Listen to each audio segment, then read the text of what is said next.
നമസ്കാരം.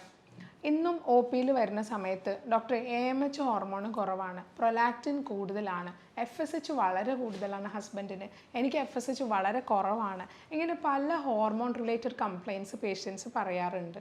എപ്പോഴും ഏതൊരു രോഗം നിങ്ങൾ എടുത്തു നോക്കുകയാണെങ്കിലും അതിൻ്റെ പിന്നിലൊക്കെ ഒരു ഹോർമോൺ സംബന്ധമായ പ്രശ്നം, തകരാറ് അല്ലെങ്കിൽ എൻഡോക്രൈനോളജിക്കൽ ഡിസോർഡേഴ്സ് എല്ലാവരിലും കാണാറുണ്ട്.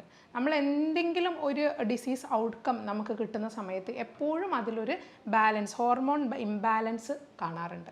അപ്പോൾ ഈ ഇംബാലൻസ് കറക്റ്റ് ചെയ്യാനാണ് എപ്പോഴും ശ്രമിക്കാറ്. അങ്ങനെ ഒരു ഇംബാലൻസ് കറക്റ്റ് ചെയ്യുകയും ഒപ്പം നമ്മുടെ ബോഡിയിലേക്ക് ആവശ്യമായിട്ടുള്ള വൈറ്റമിൻസും മിനറൽസും കിട്ടുകൂടെ ചെയ്യുകയാണെന്നുണ്ടെങ്കിൽ തീർച്ചയായിട്ടും നമുക്ക് നല്ലൊരു എഫക്റ്റീവ് റിസൾട്ട് കിട്ടാറുണ്ട്. ഇന്ന് ഞാൻ സംസാരിക്കാൻ പോകുന്നത് വന്ധ്യതയെക്കുറിച്ചാണ്.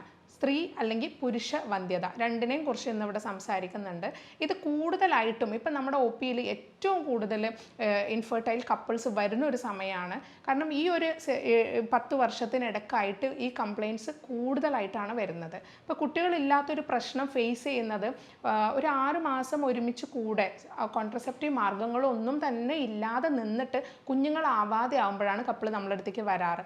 അല്ലാതെ നിങ്ങൾ ഹസ്ബൻഡ് വിദേശത്താണ്, ഭാര്യ നാട്ടിലാണ്, അല്ലെങ്കിൽ രണ്ടുപേരും ഡിഫറെൻറ്റ് ലൊക്കേഷനിൽ നിൽക്കുന്ന സമയത്ത് ഇങ്ങനെ ഒരു ഇൻഫെർട്ടിലിറ്റി പ്രശ്നം ഫേസ് ചെയ്യാന്ന് പറയുമ്പോൾ ആദ്യം എപ്പോഴും പറയാറ് നിങ്ങൾ ഒരുമിച്ച് നിൽക്കൂ, ഒരുമിച്ച് നിന്നിട്ടല്ലേ നമുക്കൊരു നാച്ചുറൽ മെത്തേഡ് ആദ്യം ട്രൈ ചെയ്ത് നോക്കാം, നാച്ചുറലി കൺസീവ് ആവുന്നില്ലെങ്കിൽ മാത്രം മെഡിസിനെ കുറിച്ച് ചിന്തിക്കാം.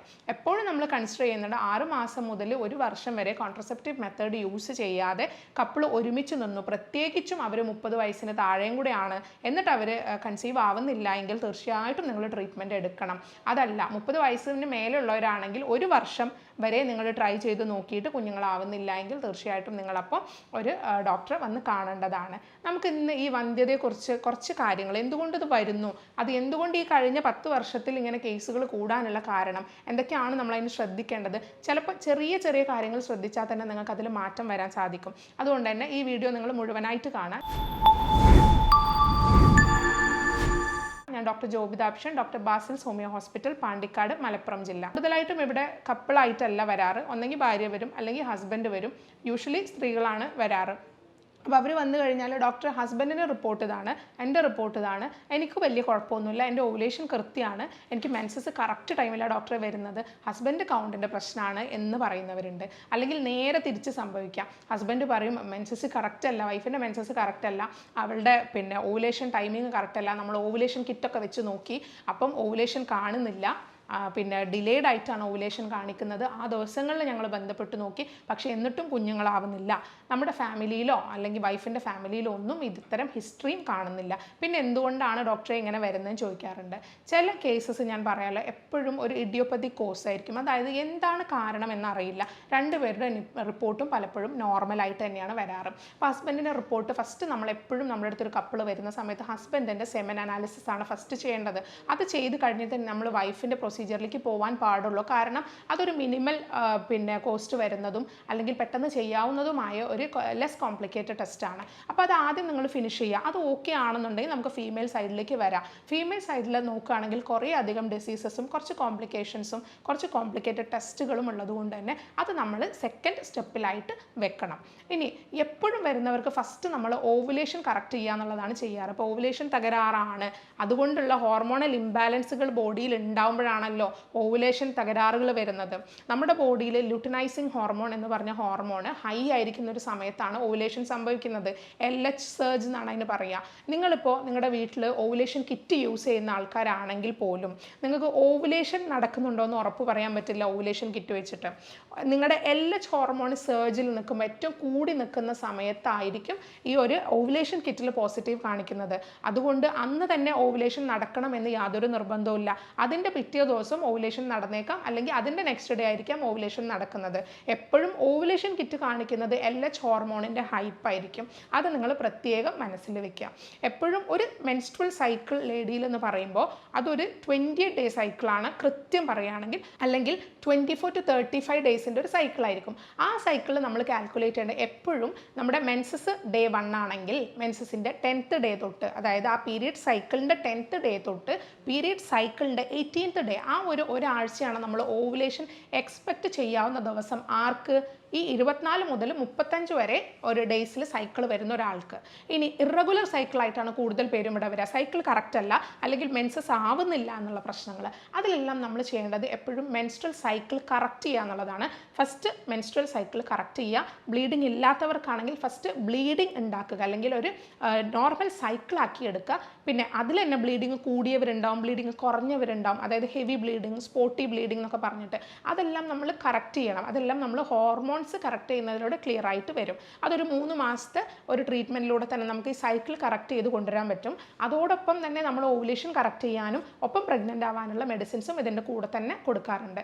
അത് വളരെ പെട്ടെന്ന് നമുക്ക് ക്ലിയർ ചെയ്യാൻ പറ്റുന്ന ഒന്നാണ്. പക്ഷേ ഇതിന് പേഷ്യൻ്റ് സപ്പോർട്ടും കൂടെ നമുക്ക് ആവശ്യമാണ്. അതായത് പേഷ്യൻ്റ് സൈഡിൽ നിന്നും കൂടെ ആ ഒരു എക്സസൈസ് ചെയ്യാനും നമ്മൾ പറയുന്ന ഡയറ്റ് ഫോളോ ചെയ്യാനുള്ളൊക്കെ ആ ഒരു ത്വര അവരുടെ സൈഡിൽ നിന്നും കൂടെ വേണം. അപ്പോഴേ നമുക്കത് കറക്റ്റായിട്ടൊന്ന് ഫോളോ ചെയ്തിട്ട് മുന്നോട്ട് പോകാൻ പറ്റുള്ളൂ.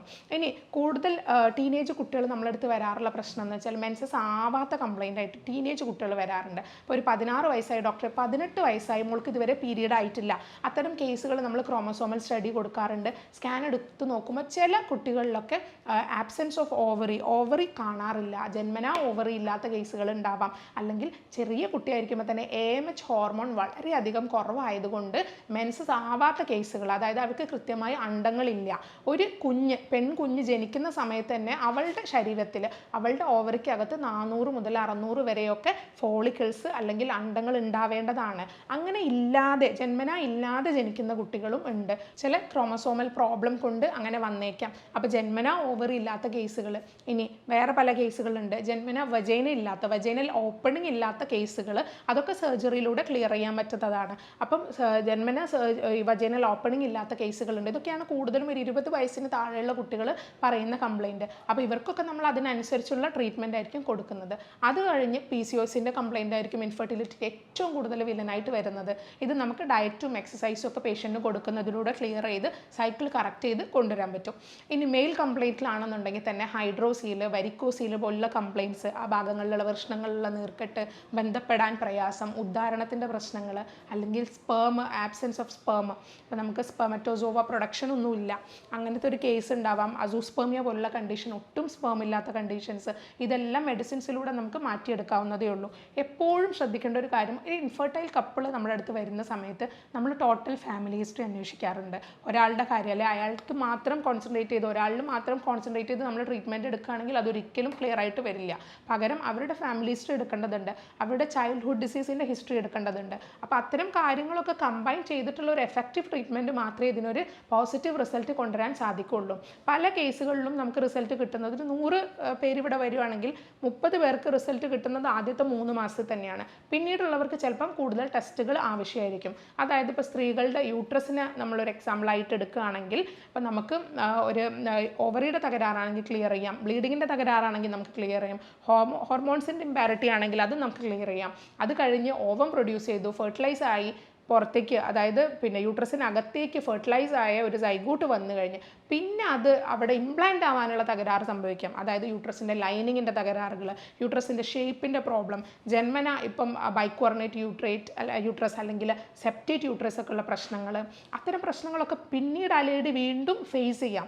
ആ സമയങ്ങളിലാണ് അബോർഷനൊക്കെ സംഭവിക്കുന്നത്. അപ്പോൾ ഈ ഫെർട്ടിലൈസേഷനിൽ മാത്രമല്ല കാര്യം, ഫെർട്ടിലൈസേഷൻ കഴിഞ്ഞ് ഇംപ്ലാന്റേഷനും വലിയൊരു റോളുണ്ട്. അത് സ്ത്രീയുടെ ബോഡിയിലുള്ള ചെറിയ പ്രശ്നങ്ങൾ കൊണ്ടായിരിക്കാം ചിലപ്പം പിന്നീട് ഇംപ്ലാന്റേഷൻ നടക്കാതെ അബോർഷൻ ആവുന്നത്. അത്തരക്കാരോട് കൂടുതൽ പേരും ഒബീസ് ആവാനാണ് സാധ്യത. അങ്ങനെയുള്ളതിൽ കൂടുതൽ ആൾക്കാരും ഒരു വണ്ണക്കൂടുതലുള്ള നേച്ചറുള്ള ആൾക്കാരായിരിക്കും. അവരോട് എപ്പോഴും വണ്ണം കുറയ്ക്കാൻ പറയാറുണ്ട്. ഹസ്ബൻഡ് ആണെങ്കിലും ശരി, വൈഫ് ആണെങ്കിലും ശരി, കുറച്ചും കൂടെ ഓവർ വെയിറ്റ് ആയിട്ടുള്ള ആൾക്കാരാണെങ്കിൽ തീർച്ചയായിട്ടും നിങ്ങളുടെ ബോഡി വെയിറ്റ് നിങ്ങൾ കൺട്രോൾഡ് ആയിട്ടില്ല എന്നുണ്ടെങ്കിൽ പ്രഗ്നൻസി വളരെ പ്രയാസമായിരിക്കും.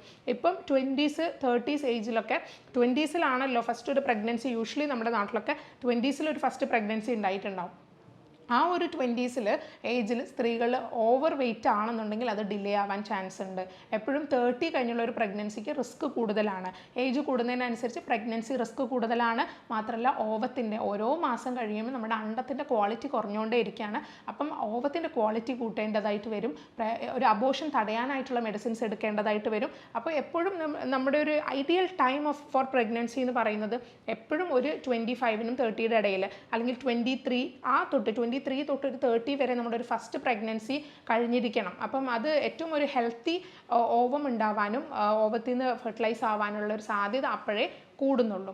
അപ്പോൾ ഇങ്ങനെ പല പ്രശ്നങ്ങൾ വന്നേക്കാം. ഇപ്പോൾ ഈ പ്രശ്നങ്ങളെല്ലാം നമ്മളൊരു പെർട്ടിക്കുലർ ഒരു പോയിന്റ് ഔട്ട് ചെയ്ത് ഇന്നൊരു പ്രോബ്ലം എന്ന് കാണുന്നതിന് പകരം ഇറ്റ്സ് എ കമ്പൈൻഡ് പ്രോബ്ലം. അപ്പോൾ നമ്മൾ ആ ഒരു കമ്പൈൻ ആയിട്ടുള്ള വിഷയങ്ങൾ വിശകലനം ചെയ്തിട്ട് മെഡിസിൻ എടുക്കുമ്പോൾ മാത്രമായിരിക്കും ക്ലിയർ ആവുന്നത്. ഇതിൽ തന്നെ ഹോമിയോപ്പതിക് മെഡിസിൻസിന് വലിയൊരു റോളുണ്ട്. എന്താണെന്ന് വെച്ചാൽ നമ്മളൊരു ക്യാരക്ടറിസ്റ്റിക് സിംറ്റത്തിന് തേടുകയോ അല്ലെങ്കിൽ ഒരു പെർട്ടിക്കുലർ സിംറ്റം ആ ഒരു വ്യക്തിയിലുണ്ടാവും, മറ്റ് വ്യക്തികളിൽ നിന്ന് മറ്റ് രോഗികളിൽ നിന്ന് ആ ഒരാളെ വേർതിരിക്കുന്ന എന്തൊരു പ്രത്യേകത അയാളിലുണ്ടാവും. അതിനെയാണ് നമ്മൾ പോയിന്റ് ഔട്ട് ചെയ്തിട്ട് എടുക്കുന്നത്. മാത്രമല്ല ആ രോഗിയുടെ ആകമൊത്തം കംപ്ലയിൻസ് അത് മെൻ്റൽ ലെവൽ ഫിസിക്കൽ ലെവലിലൊക്കെ നമ്മൾ നോക്കിയിട്ടായിരിക്കും മെഡിസിൻസ് കൊടുക്കുന്നത്. അതല്ലാതെ ആ രോഗിക്ക് ഒരു പെർട്ടിക്കുലർ കംപ്ലയിൻ്റ് ഉണ്ട്, ഇന്ന ആൾക്കൊരു PCOS ഉണ്ട്, അപ്പോൾ ആ PCOS ആണ് നമ്മൾ ക്ലിയർ ചെയ്യേണ്ടതിനുള്ള പകരം നമ്മൾ ആ ഒരു കമ്പൈൻഡ് ആ കപ്പിളിനെ ആസ് എ ഹോൾ എടുത്തിട്ട് അവർക്കുള്ള പ്രശ്നങ്ങൾ നമ്മൾ അനലൈസ് ചെയ്ത് അങ്ങനെയാണ് മെഡിസിൻസ് കൊടുക്കുന്നത്. അപ്പോൾ വളരെ എഫക്റ്റീവ് ആയിട്ടുള്ള മെഡിസിൻസ് ഇതിനുണ്ട്. ഓവുലേഷൻ കറക്റ്റ് ചെയ്യാൻ, PCOS കുറയ്ക്കാനായിട്ട്, ഫോളിക്കിൾസിൻ്റെ എണ്ണം എക്സ്ട്രാ ഇമ്മച്യൂർ ആയിട്ടുള്ള ഫോളിക്കിൾസ് ഉണ്ടെങ്കിൽ അത് കുറയ്ക്കാനായിട്ട്, AMHൻ്റെ വാല്യൂ കുറവാണെന്നുണ്ടെങ്കിൽ AMHൻ്റെ വാല്യൂ നമുക്കൊരു പരിധിയിലപ്പുറം കൂട്ടാൻ പറ്റില്ല, പക്ഷേ നമുക്കതിൻ്റെ ക്വാളിറ്റി എഗ്ഗിൻ്റെ ക്വാളിറ്റി ഇമ്പ്രൂവ് ചെയ്യാൻ പറ്റും. അപ്പോൾ AMH കൂട്ടാനായിട്ട്, പിന്നെ LH ഹോർമോണിൻ്റെ പ്രശ്നങ്ങൾ, പ്രൊലാക്റ്റിൻ ഹോർമോൺ കൂടുതലായിരിക്കുന്ന കേസുകൾ, ഇപ്പോൾ പ്രൊലാക്റ്റിൻ ഹോർമോണൊക്കെ വളരെയധികം ഹൈ ആണെങ്കിൽ ഓവുലേഷൻ നടക്കാനൊക്കെ പ്രയാസമായിരിക്കും. അപ്പോൾ അത്തരം കേസുകളൊക്കെ നമുക്ക് ഹോർമോൺ കറക്റ്റ് ചെയ്തുകൊണ്ട് ട്രീറ്റ് ചെയ്യാൻ പറ്റും. ഒപ്പം പേഷ്യൻ്റ് നമ്മൾ പറയുന്ന ഡയറ്റ് കൃത്യമായിട്ട് ഫോളോ ചെയ്യണം. അത് വളരെ ഇമ്പോർട്ടൻറ്റ് സ്റ്റെപ്പാണ്. മധുരം നിങ്ങളോട് ഒഴിവാക്കാൻ പറഞ്ഞിട്ടുണ്ടെങ്കിൽ നിർബന്ധമായിട്ടും നിങ്ങൾ മധുരം ഒഴിവാക്കി തന്നെ ആ ഒരു മാസം ഇവിടെ സ്ട്രിക്റ്റ് ആയിട്ട് ഫോളോ ചെയ്യണം. ഞാൻ എപ്പോഴും ഇവിടെ പേഷ്യൻ്റ് വരുന്ന സമയത്ത് നമ്മൾ പറയാറുള്ളതെന്ന് വെച്ചാൽ നിങ്ങളെ ഞാൻ ഫോഴ്സ് ചെയ്യില്ല. അപ്പം 90 kg ഉള്ള ഒരാൾ ഇവിടെ വരുമ്പോൾ നെക്സ്റ്റ് മന്ത് നിങ്ങൾ 80 ആയിട്ട് വരണം അല്ലെങ്കിൽ 70 kg ആയിട്ട് വരണം എന്ന് പറഞ്ഞാൽ ആ പേഷ്യൻറ്റിനെ ഫോഴ്സ് ചെയ്ത് ഞാൻ ഇവിടുന്ന് ഒരിക്കലും വിടാറില്ല. അങ്ങനെ ഒരിക്കലും പോസിബിളും അല്ല. ചില ആൾക്കാർക്ക് കുറച്ച് ടൈം എടുക്കും. നിങ്ങൾ എത്ര തന്നെ ഡയറ്റ് ചെയ്താലും എക്സസൈസ് ചെയ്താലും ചിലപ്പോൾ നിങ്ങൾക്ക് ഒരു 3-4 മന്ത്സ് എടുത്തിട്ടായിരിക്കും ഒരു ഇനിഷ്യൽ ചേഞ്ച് തന്നെ കണ്ടു തുടങ്ങുന്നത്. മറ്റു ചിലർക്ക് അങ്ങനെയല്ല. 2 ദിവസം നിങ്ങൾ ഡയറ്റ് എടുക്കുമ്പോൾ തന്നെ 3-ാമത്തെ ദിവസം നിങ്ങൾ 1-2 കിലോ കുറഞ്ഞിരിക്കും. അത് ഓരോരുത്തരുടെ ബോഡി നേച്ചറാണ്. അതിനിവിടെ വന്ന് വേവലാതി പറയുന്ന ഒരുപാട് പെൺകുട്ടികളെ ഞാൻ കണ്ടിട്ടുണ്ട്. ഡോക്ടറെ, ഞാൻ കഴിഞ്ഞ 3 മാസമായിട്ട് കംപ്ലീറ്റ് ആയിട്ട് ഡയറ്റ് എടുക്കുകയാണ്, പക്ഷേ ഞാൻ 1 കിലോ പോലും ഇതുവരെ കുറഞ്ഞിട്ടില്ല, പക്ഷെ കാണാൻ എനിക്ക് ഇത്തിരി മാറ്റമൊക്കെ തോന്നുന്നുണ്ട്, ഞാൻ ഇടുന്ന ഡ്രസ്സൊക്കെ കുറച്ച് അയഞ്ഞു വന്നിട്ടുണ്ട്, ബട്ട് സ്റ്റിൽ എൻ്റെ വെയിറ്റ് 1 കിലോ പോലും കുറഞ്ഞിട്ടില്ല. അങ്ങനെയുള്ളവർക്ക് വേണ്ടിയാണ് ഞാൻ പറയുന്നത്. നിങ്ങൾ ഒട്ടും വിഷമിക്കേണ്ട ആവശ്യമില്ല. വെയിറ്റ് കുറയുന്നതിലല്ല കാര്യം, നിങ്ങൾ ഫിറ്റ്നസ് മെയിൻറ്റെയിൻ ചെയ്യാൻ ശ്രമിക്കുന്നുണ്ട് എന്നുള്ളതിലാണ് കാര്യം. അപ്പോൾ നമ്മുടെ ഡയറ്റിൽ നിന്ന് നിങ്ങൾ ഷുഗർ ഒഴിവാക്കുക, അതുപോലെ എക്സസ് കാർബ് ഒഴിവാക്കുക, എന്നിട്ട് പ്രോട്ടീനും പിന്നെ ഫാറ്റും എല്ലാം കൂടെ മിക്സ് ആയിട്ടുള്ള ഡയറ്റ് ഫോളോ ചെയ്യാൻ ശ്രദ്ധിക്കുക. ഈ അടുത്ത് ഒരു സ്റ്റഡിയിൽ പറയുന്നുണ്ട്, നിങ്ങൾ നിങ്ങളുടെ ഫുഡ് ഏത് ഓർഡറിൽ കഴിക്കുന്നു എന്നുള്ളത് വളരെ പ്രധാനമുള്ളൊരു സംഗതിയാണ്. ഒരാൾ ഒരു നേരം വെജിറ്റബിൾസ് മാത്രം എടുക്കുന്നു, കാരണം വെജിറ്റബിൾസ് ഇസ് വെരി ഗുഡ്. അപ്പോൾ അത് ആ ഒരു ഇത് നമ്മുടെ ഒരു ഐഡിയോളജി നമുക്കുണ്ട്. പച്ചക്കറികൾ ഏറ്റവും നല്ലതാണ്, ഓക്കെ, അക്സെപ്റ്റ് ചെയ്യുന്നു, പച്ചക്കറികൾ നല്ലതാണ്. അപ്പോൾ ഒരു നേരം പച്ചക്കറി മാത്രം എടുക്കുന്നു. നെക്സ്റ്റ് ടൈം അയാൾ മീറ്റ് മാത്രം എടുക്കുന്നു. മീറ്റും നല്ലതാണ്, നമ്മുടെ ബോഡിക്ക് പ്രോട്ടീൻ കിട്ടാനും മറ്റ് വൈറ്റമിൻസ് ന്യൂട്രിയൻസ് ഒക്കെ കിട്ടാൻ മീറ്റും വളരെ അത്യാവശ്യമാണ്. ഒരു നേരം മീറ്റ് എടുക്കുന്നു, ഒരു നേരം അയാൾ ഫ്രൂട്ട്സ് എടുക്കുന്നു, ബിക്കോസ് ഹൈഡ്രേറ്റഡ് ആയിട്ട് ഇരിക്കണമല്ലോ, അപ്പോൾ അതിന് വേണ്ടി ഫ്രൂട്ട്സ് എടുക്കുന്നു. അപ്പോൾ ഇത്രയും കാര്യങ്ങൾ ആൾ ചെയ്യുന്നുണ്ട്, ബട്ട് അയാൾ വെയിറ്റ് കുറയുന്നില്ല, അയാൾ ഫിറ്റ് ആയിട്ട് ഇരിക്കുന്നില്ല. ബട്ട് അതേ സമയത്ത് ഓൺ ദി അതർ ഹാൻഡ് വേറൊരാളപ്പുറത്തിരുന്നിട്ട് കുറച്ച് വെജിറ്റബിൾസ് എടുക്കുന്നു, ഒരു നേരം കുറച്ച് മീറ്റ് അവിടെ ഉണ്ട്, അതുപോലെ കുറച്ച് നട്ട്സ് ഉണ്ട്, അങ്ങനെ ഒരു കമ്പൈൻഡ് ഒരു സമീകൃതമായിട്ടുള്ള രീതിയിൽ അയാൾ ഭക്ഷണം കഴിക്കുന്നു 3 നേരം. അപ്പോൾ അയാൾക്കാണ് കൂടുതൽ ചേഞ്ച് വരുന്നത്. അപ്പോൾ അയാളാണ് പെട്ടെന്ന് വെയിറ്റ് ഡൗൺ ആവുന്നത്. അപ്പം നമ്മുടെ ബോഡിക്ക് ആവശ്യമുള്ളത് ഒരു സംഗതിയല്ല. നല്ലതാണെന്ന് കരുതി, അമിതമായാൽ അമൃതം വിഷം എന്ന് കേട്ടിട്ടില്ലേ, നല്ലതാണെന്ന് കരുതിയിട്ട് നമ്മൾ അത് തന്നെ ഫോളോ ചെയ്യണമെന്നില്ല. ഫ്രൂട്ട്സ് നല്ലതായതുകൊണ്ട് ഡെയിലി ഫ്രൂട്ട്സ് കഴിക്കണം എന്നില്ല.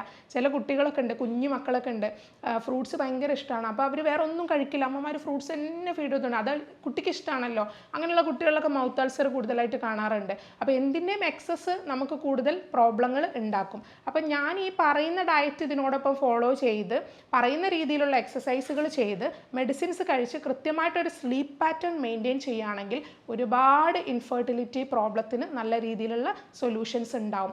നിങ്ങൾ ഈ ഏതെങ്കിലും വിഷയങ്ങൾ കൊണ്ട് ബുദ്ധിമുട്ടുള്ളവരാണെങ്കിൽ, അതായത് ഇപ്പോൾ യൂട്രസിൽ ഫൈബ്രോയിഡ്, യൂട്രസിൽ സിസ്റ്റുകൾ, ഓവറിയിൽ സിസ്റ്റുകൾ, പോളിപ്സ് അല്ലെങ്കിൽ bleeding disorders, PCOS, PID, infections, അല്ലെങ്കിൽ യൂറിനറി ട്രാക്ട് ഇൻഫെക്ഷൻ, വെള്ളപ്പൊക്കിൻ്റെ ഇഷ്യൂ, ഇങ്ങനെ പല പ്രശ്നങ്ങൾ ഇൻഫെർട്ടിലിറ്റിക്ക് കാരണമായേക്കാം. ഇത്തരം പ്രശ്നങ്ങൾ കൊണ്ട് ബുദ്ധിമുട്ടുന്ന ആളാണെന്നുണ്ടെങ്കിൽ, അല്ലെങ്കിൽ മെയിൽ സൈഡിലാണെന്നുണ്ടെങ്കിൽ വെരിക്കോസീൽ, ഹൈഡ്രോസീൽ പോലുള്ള രോഗങ്ങൾ, അല്ലെങ്കിൽ എറക്ഷൻ കംപ്ലയിൻസ്, ED പോലുള്ള പ്രശ്നങ്ങളുള്ളവരാണെന്നുണ്ടെങ്കിൽ, നിങ്ങൾക്ക് ഈ വിഷയത്തിൽ എന്തെങ്കിലും സംശയം ഉണ്ടെങ്കിൽ എൻ്റെ വാട്സപ്പ് നമ്പറിൽ നിങ്ങൾക്ക് ബന്ധപ്പെടാവുന്നതാണ്. ഞാൻ doctor Jobithakshan, doctor Basil's homoeo hospital, Pandikkad, Malappuram ജില്ല.